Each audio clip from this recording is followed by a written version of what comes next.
दोस्तों, आज की कहानी में आगे बढ़ने से पहले अगर आपने अभी तक चैनल सब्सक्राइब नहीं किया है तो कर लें और साथ ही वीडियो को लाइक शेयर कमेंट ज़रूर कर दें। तो चलिए बढ़ते हैं आज की एक और भूतिया कहानी की ओर। दोस्तों, मैं उस रात ट्रक लेकर तमिलनाडु के लिए निकला था।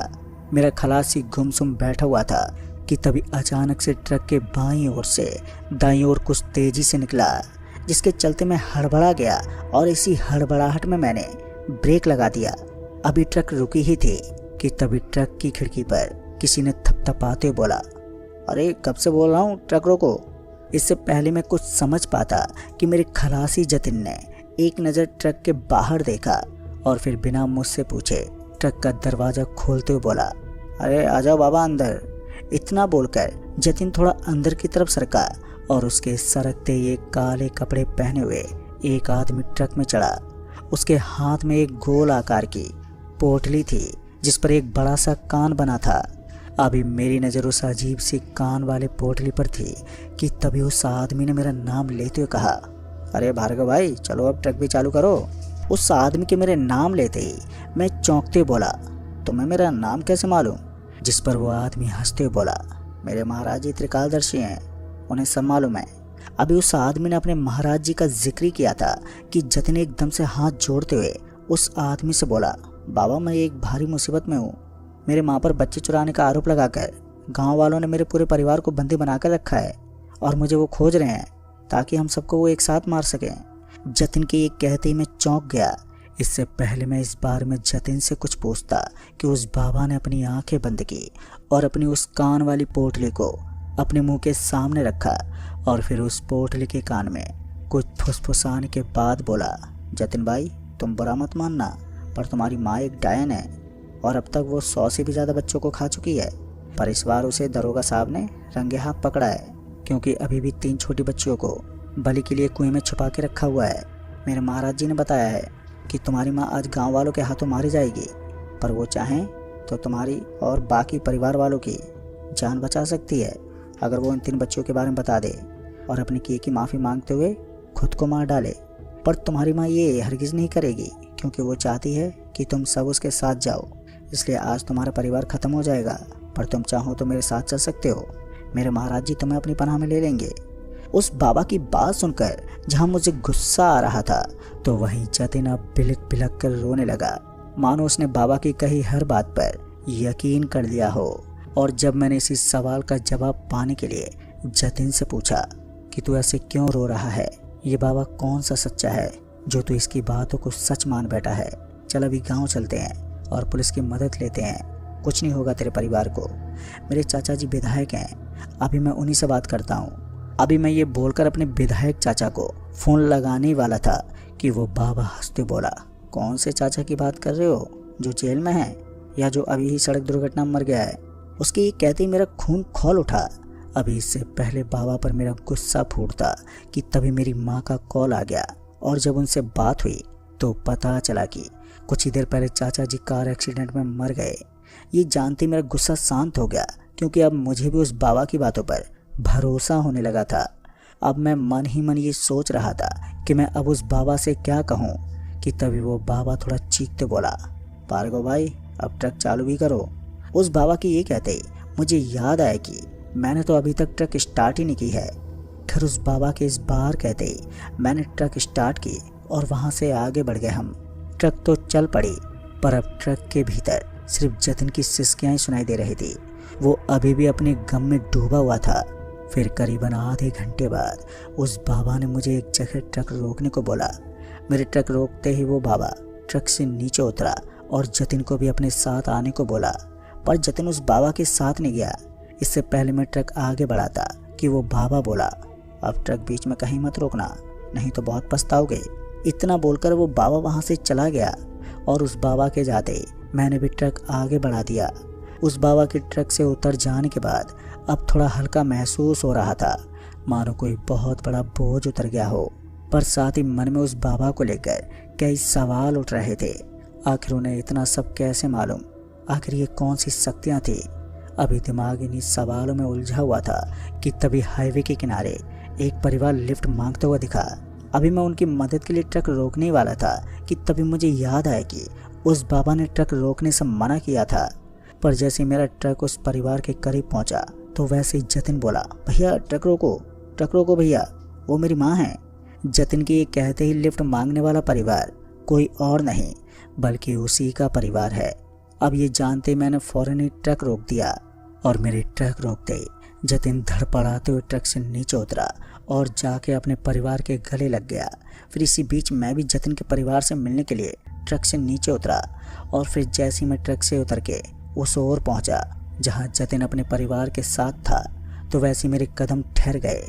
अचानक ही मेरा पूरा बदन जमसा गया। दरअसल जतिन जिन्हें अपना परिवार समझ रहा था उनकी हालत बहुत ही ज़्यादा भयानक थी। उन सभी के चेहरे बिल्कुल सफ़ेद थे, मानो खून की एक बूंद भी उनके भीतर ना हो। साथ ही वहाँ एक ऐसी ठंडक हवा में घुली हुई थी जिसमें दम घुट रहा था। और तो और जतिन जिसे अपनी माँ बता रहा था उसकी गर्दन एक तरफ को झुकी हुई थी। साथ ही उनमें से कोई कुछ बोल भी नहीं रहा था। अब ये सब देखकर मैं समझ गया था कि ये लोग जिंदा नहीं हैं। पर मैंने जतिन को इस बारे में बताने की भी कोशिश की, लेकिन मेरी जुबान भी मेरे शरीर के साथ अब जम चुकी थी, जिसके चलते मैं कुछ बोल ही नहीं पाया। वहीं कुछ देर बाद जतिन मेरे पास आया और बोला, भैया मैं अपने परिवार के साथ जा रहा हूँ, कोई भूल चूक हो गई हो तो मुझे माफ़ कर देना। ये बोलकर जतिन अपने मरे हुए परिवार के साथ चला गया और मैं वहीं पर खड़ा रह गया। फिर तकरीबन आधे घंटे के बाद जाके मैं नॉर्मल हुआ और फिर मैं ट्रक लेकर आगे निकल गया। दोस्तों उस रात के बाद फिर जतिन मुझे कभी नहीं दिखा। पता नहीं वो कौन सी मनहूस रात थी। भगवान कभी किसी को ऐसे दिन न दिखाए। तो दोस्तों इस कहानी में बस इतना ही। तो चलिए बढ़ते हैं आज की एक और भूतिया कहानी की ओर। दोस्तों उस वक्त रात के 11 बज रहे थे जब दिल्ली से बनारस जाने वाली शिवगंगा एक्सप्रेस अपनी पूरी रफ्तार से रेल की पटरियों पर दौड़ रही थी। उस वक्त कोहरे की वजह से खिड़की के बाहर कुछ भी साफ नहीं दिख रहा था, सिवाय धुंधली रोशनी के जो कभी कभी दूर किसी स्टेशन या सिग्नल की वजह से चमक उठती थी। पर मैं यानी कि राहुल वर्मा अपनी सीट पर बैठा किताब पढ़ने की कोशिश कर रहा था। लेकिन हाँ एक अजीब बात थी, ट्रेन की हल्की हल्की झटकों और बगल में बैठे एक अंकल के खर्राटों की वजह से मेरा ध्यान भटक रहा था। उस रात मैं बनारस जा रहा था अपने एक पुराने दोस्त अजय की शादी में शामिल होने के लिए, और ये मेरी पहली रात की ट्रेन यात्रा थी जिसे लेकर मैं थोड़ा उत्साहित भी था। लेकिन उस रात मुझे क्या मालूम था कि ये यात्रा मेरे जीवन की सबसे डरावनी और रहस्यमय घटना बनने वाली है। जी हाँ दोस्तों, मेरी सीट स्लीपर कोच की साइड लोअर थी। सामने वाली साइड अपर सीट पर एक अधेड़ उम्र का आदमी लेटा हुआ था जो हर 5 मिनट में उठकर अपनी पानी की बोतल से 2 घूंट पानी पीता और फिर सो जाता। और बाकी डिब्बे में ज़्यादातर लोग अब सो चुके थे।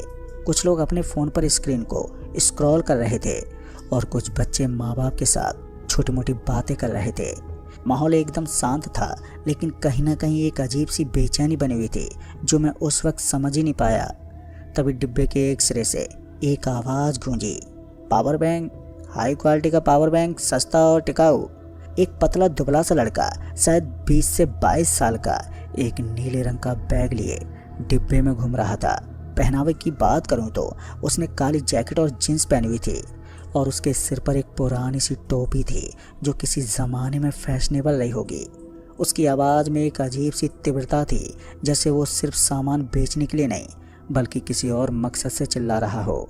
पर उस वक्त मैंने उसकी तरफ ध्यान नहीं दिया क्योंकि ट्रेनों में ऐसे बेचने वाले आम लोग होते हैं। लेकिन फिर कुछ देर के बाद वो मेरे पास आकर रुका। भैया पावर बैंक चाहिए, 10,000 mAh फास्ट चार्जिंग, बस 500 रुपये में है। उसने मेरी तरफ देखा और मुस्कुराया। उसकी मुस्कान में कुछ अजीब सा था। वो सामान्य नहीं थी, गहरी काली और जैसे पूरी तरह से खाली थी। मैंने जल्दी से अपनी नज़रें उसकी नज़रों से हटा ली और बोला, नहीं भाई मेरे पास है। और ये कहते हुए अपनी किताब में फिर से मैंने नज़र गड़ा दी, लेकिन वो लड़का नहीं हटा।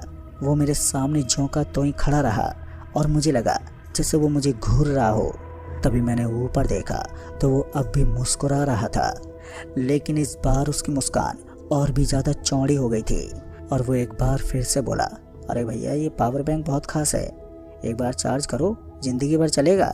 उसने पावर बैंक मेरी तरफ बढ़ाया, पर वो एक साधारण सा काला पावर बैंक था, लेकिन उस पर कुछ अजीब से निशान बने थे, जैसे कोई पुराना लेख या प्रतीक हो।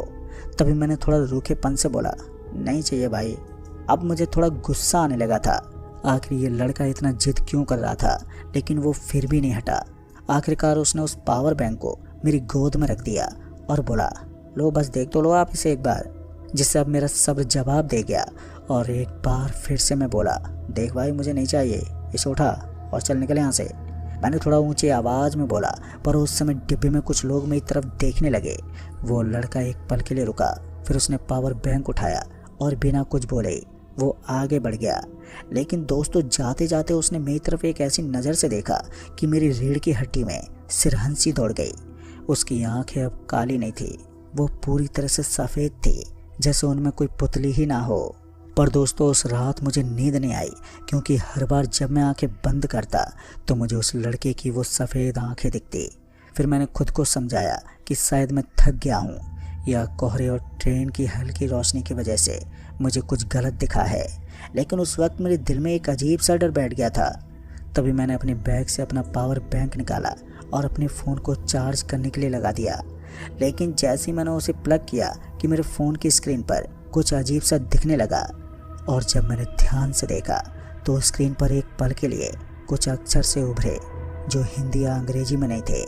वो किसी प्राचीन लिपि जैसे थे, वहीं जो मैंने उस लड़के के पावर बैंक पर देखे थे।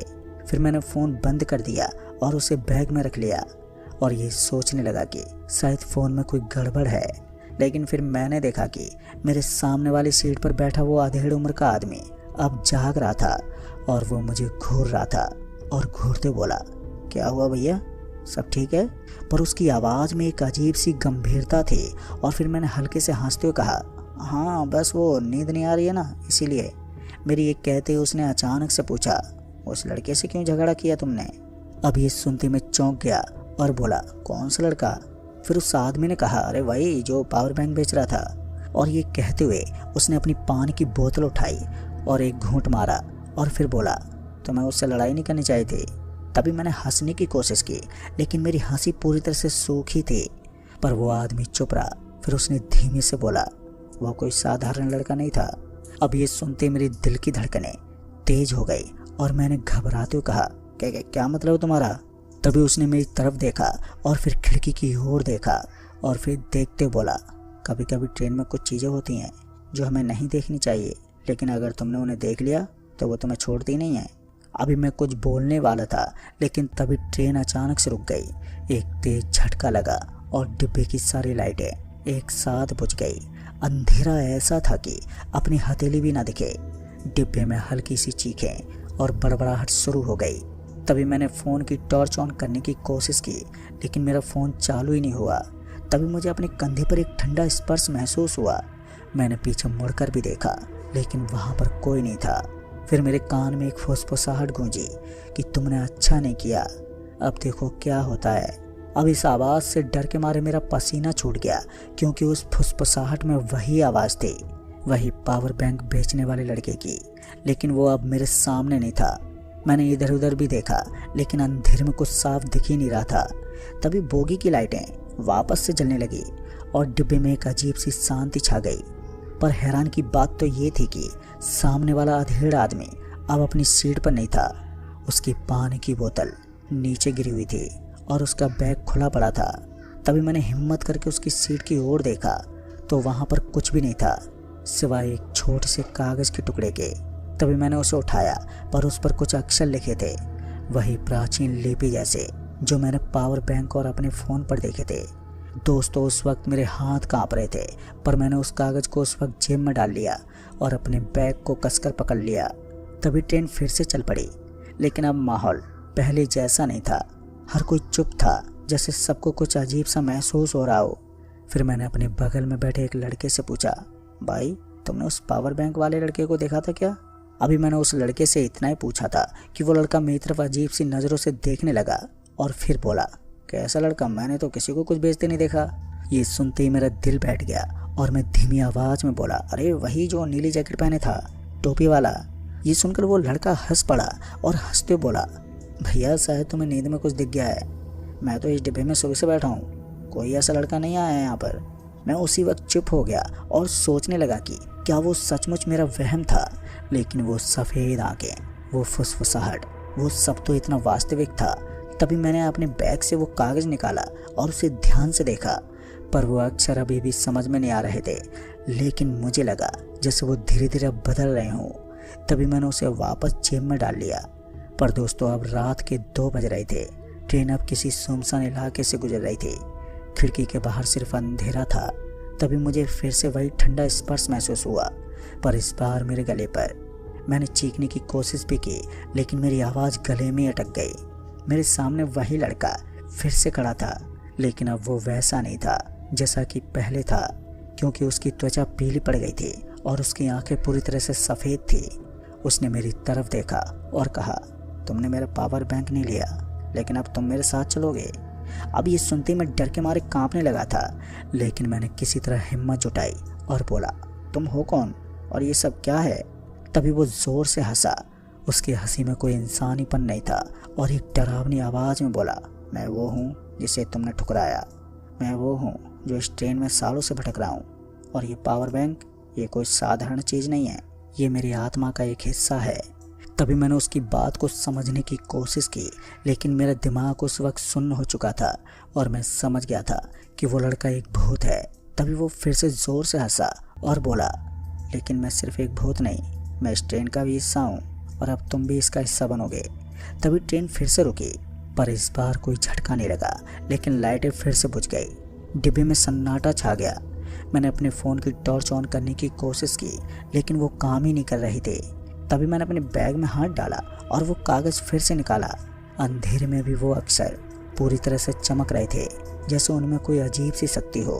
तभी मैंने हिम्मत करके उस लड़के से पूछा, मुझे क्या करना होगा? मैं तुझसे छुटकारा कैसे पाऊँ? उसने मेरी तरफ देखा और बोला, पावर बैंक लो, उसे चार्ज करो और फिर मेरी कहानी सुनो। मैंने उसकी बातों को समझने की कोशिश की और बोला, कौन सी कहानी? तभी उस लड़के ने कहा, मेरी कहानी। 70 साल पहले मैं इस ट्रेन में था। मेरा नाम था जितेश। मैं एक साधारण सा व्यापारी था, लेकिन एक रात इस ट्रेन में कुछ हुआ, कुछ ऐसा जिसने मुझे हमेशा के लिए इस ट्रेन का हिस्सा बना दिया। दोस्तों, जितेश ने मुझे अपनी पूरी कहानी सुनानी शुरू की। उसकी आवाज़ अब फुसफुसाहट से बदलकर गहरी और दर्द भरी हो गई थी। उसने आगे बताया कि 70 साल पहले मैं इस ट्रेन में एक खास चीज़ बेचने के लिए आया था।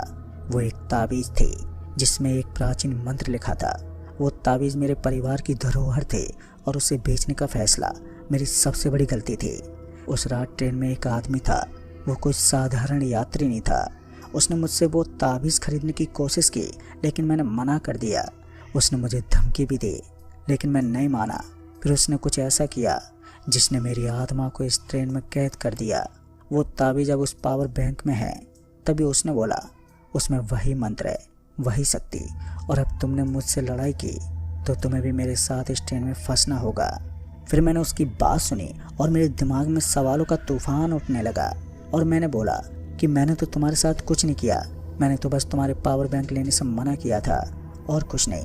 फिर वो लड़का गुस्से में बोला, नहीं, तुमने मेरी आत्मा को ठुकराया है और अब तुम भी मेरे जैसे हो जाओगे। फिर मैंने सोचा कि अब कोई रास्ता नहीं बचा है, लेकिन फिर मुझे वो कागज़ याद आ गया। मैंने उसे फिर से निकाला और जितेश की तरफ बढ़ा दिया। जितेश ने वो कागज़ देखा तो उसकी आंखें फिर से सफ़ेद हो गई। ये वही मंत्र है, लेकिन इसे पढ़ने की हिम्मत चाहिए और वो हिम्मत बहुत कम लोगों में होती है। तभी मैंने हिम्मत जुटाई और कहा, बताइए मुझे क्या करना होगा। तभी जितेश ने बोला कि इस मंत्र को पढ़ो, लेकिन याद रखना, अगर तुमने एक भी शब्द गलत बोला तो तुम्हारी आत्मा भी मेरे साथ इस ट्रेन में फंस जाएगी। तभी मैंने कागज़ खोला और उन अक्षरों को पढ़ने की कोशिश की। वो किसी प्राचीन भाषा में थी, शायद संस्कृत या उससे भी पुरानी। मेरी आवाज़ बुरी तरह से कांप रही थी, लेकिन मैंने उसे पढ़ना शुरू किया। जैसे जैसे मैं पढ़ता गया, ट्रेन में एक अजीब सी हवा चलने लगी।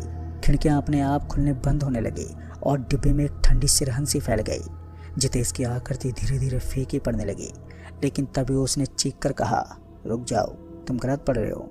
उसकी एक कहते मैं रुक गया, लेकिन उस वक्त मेरे हाथ काँप रहे थे और मैंने कांपते हाथों से बोला, क्या गलत हुआ? तभी जितेश ने कहा कि तुमने आखिरी शब्द गलत बोला है, अब तुम मेरे साथ यहीं पर रहोगे। तभी ट्रेन फिर से रुकी, पर इस बार लाइटें नहीं बुझी, लेकिन डिब्बे में एक अजीब सा सन्नाटा छा गया। तभी मैंने देखा कि जितेश अब मेरे सामने नहीं था, लेकिन मेरे हाथ में वो पावर बैंक था, वही जिसे उसने मुझे देना चाहा था।